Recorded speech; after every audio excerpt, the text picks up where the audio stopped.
السلام عليكم ورحمة الله وبركاته. حياكم مولا يا أحباب، أهلا ومرحبا بكم مع أحمد صالح وبلقاء جديد في صناعة المحتوى الاحترافي في برنامج باوربوينت. بلقاء اليوم رح نتعلم كيف نصمم بروفايل الشركة بطريقة جدا احترافية باستخدام برنامج باوربوينت. طبعا اليوم نحن رح نصمم الواجهة طبعا وكامل فينا نقول نحن الأقسام أو التبويبات. كان سبق وتكلمنا عن الارتباطات وعن كيفية إضافتها للصفحات سواء كانت فرعية أو سواء كانت الرئيسية. بإمكانكم متابعة اللقاءات السابقة لتصميم المشاريع الاحترافية بهذا الشكل في باوربوينت. راح اترك بوصف الفيديو كافة الأعمال اللي تستفادوا منها. أما اليوم راح نصمم الهوية البصرية العامة ونشوف كيف ممكن نحن نحصلنا على صور بدقة عالية وكيف ممكن نعمل هذه الرتابة في تصميم المشروع. فحتى نبدأ مباشرة يا أحباب بلقائنا اليوم. طبعا هو كالمعتاد دائما أنت لما راح تبدأ بتصميم أي مشروع لازم تجمع الماتريال يلي هي عندك، يعني كل المواد يلي أنت محتاجها لازم يكونها جاهزة. لازم تعرف العناوين الرئيسية أو الأقسام اللي هي عندك وتحمل صور المنتجات وتحول الصوريات كمان ربما يكون مشوقة أكثر مثل صورة ميسي. أنا استندت على هذا الموضوع على موقع البي ان جي لتحميل البي ان جي.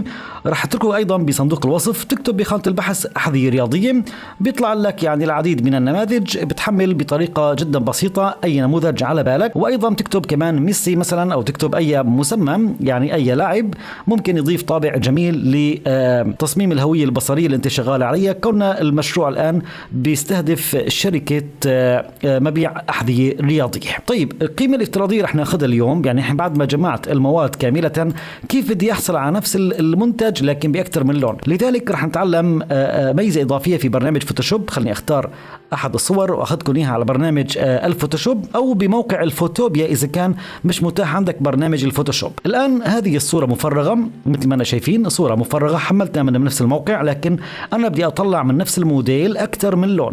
لهيك أنا بجي إلى الهيو، هذه الهيو والساتوريشن، تمام، وبجي إلى هذا الخيار حتى أختار أي لون أنا راح أعدل عليه.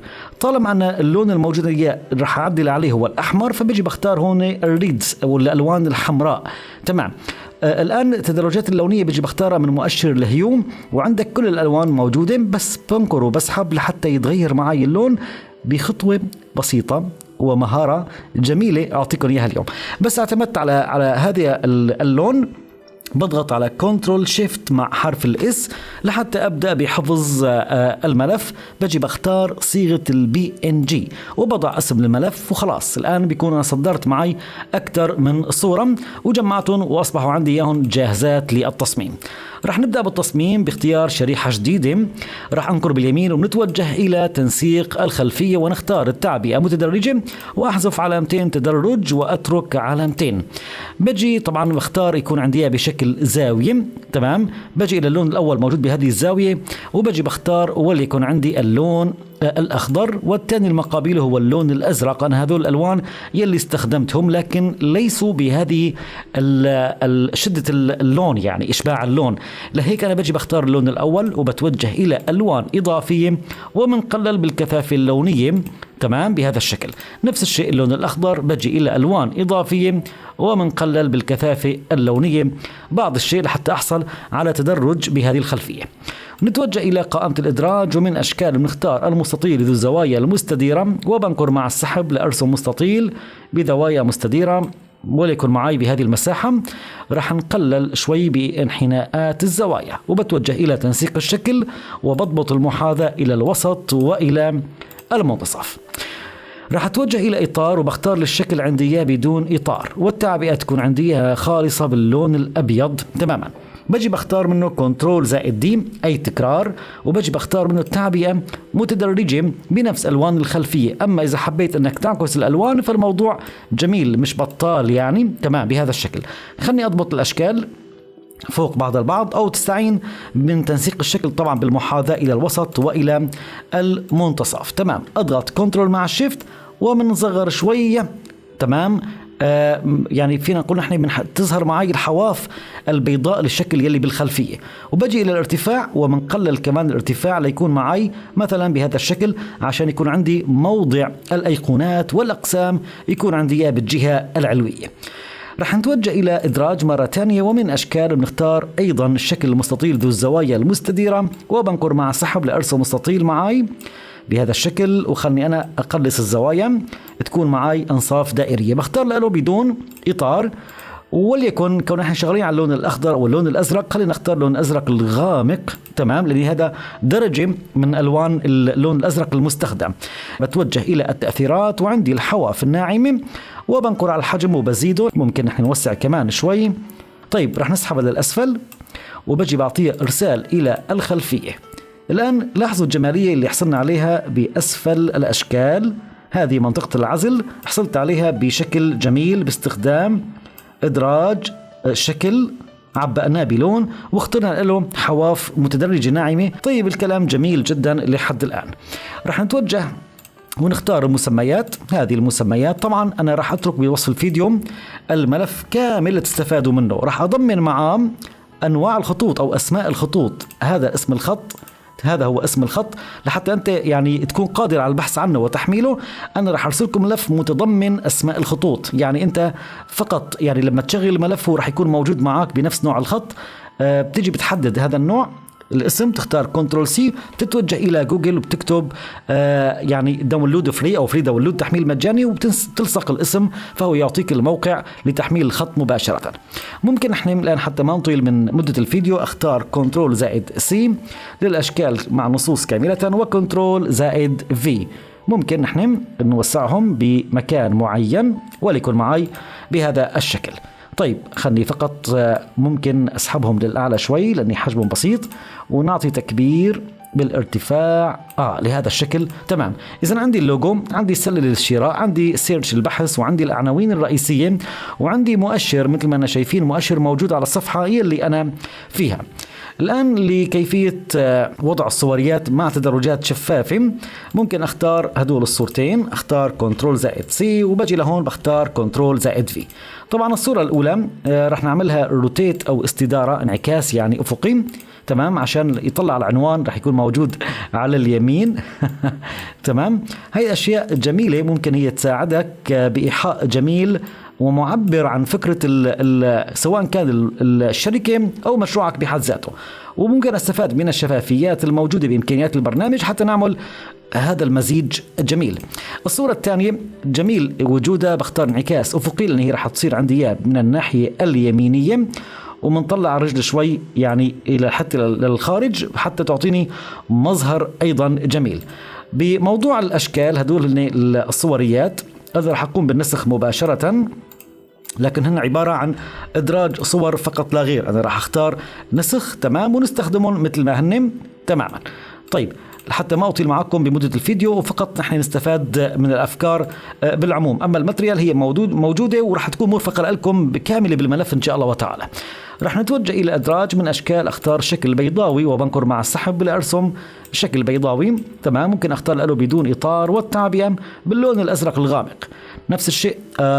أو إذا حبينا نعمل عملية تانية لاختيار الظل غير الطريقة الأولى، خلينا نتعلم طريقة تانية باستخدام التعبئة المتدرجة. بجي بختار اللون الأول بالأزرق الغامق، وعندي اللون الثاني بده يكون عندي من اللون المنطقة اللي نحن فيها بهذا اللون، وبجي بختار النوع مسار، تمام. خلني فقط أعكس الألوان بحيث يكون اللون الأزرق من المنتصف. هاي طريقة تانية لصنع الظل بطريقة جميلة. ممكن أضع الظل عندي إياه هون، طبعا اللون الثاني بجعله شفاف بنسبة 100%، تمام. طيب وبضغط على كنترول زائد دي لحتى نعمل منه إيش نسخة تانية أو تكرار، وبجعله بهذا المكان، تمام.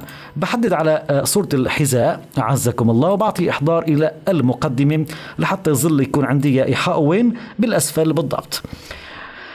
جميل. في عندي هذا المستطيل اللي راح نضع عليه السعر، بختار كنترول زائد سي وبجي لهون وبختار كنترول زائد في وبجعله بهذا المكان، وبرجع بحدد على الحذاء كمان مرة تانية، وبجي بختار إرسال أو إحضار إلى المقدمة.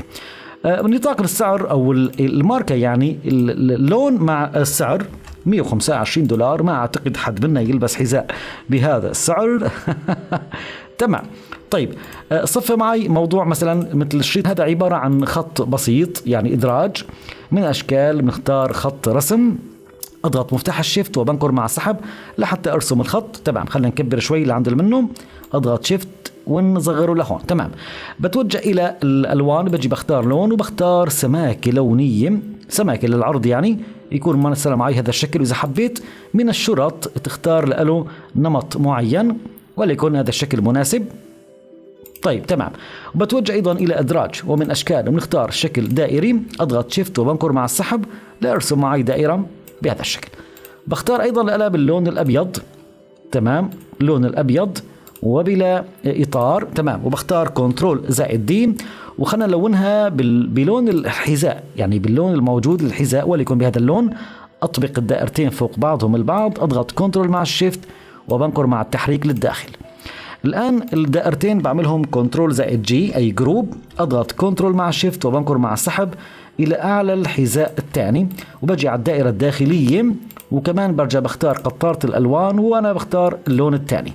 تمام. برجع بحدد دائرتين أو الجروب، كنترول مع الشيفت وبنكر مع السحب وبنكر على الدائرة الداخلية وبجي كمان إلى قطارة الألوان وبحدد اللون الثاني للحذاء الثاني. طلعنا بطابع ممتاز لكيفية تصميم بروفايل الشركة بطريقة احترافية.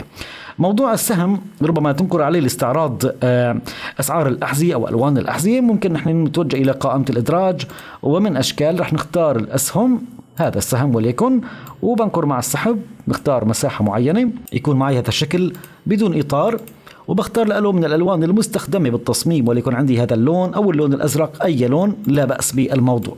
تمام. ممكن نصغر شوي، ممكن نغير حتى بطريقة العرض، يعني من هذا المقبض نحن نصغره كمان شوي. تمام. طيب تختار طريقة العرض السهم اللي بتناسبك. تمام. وتبدأ بوضعه.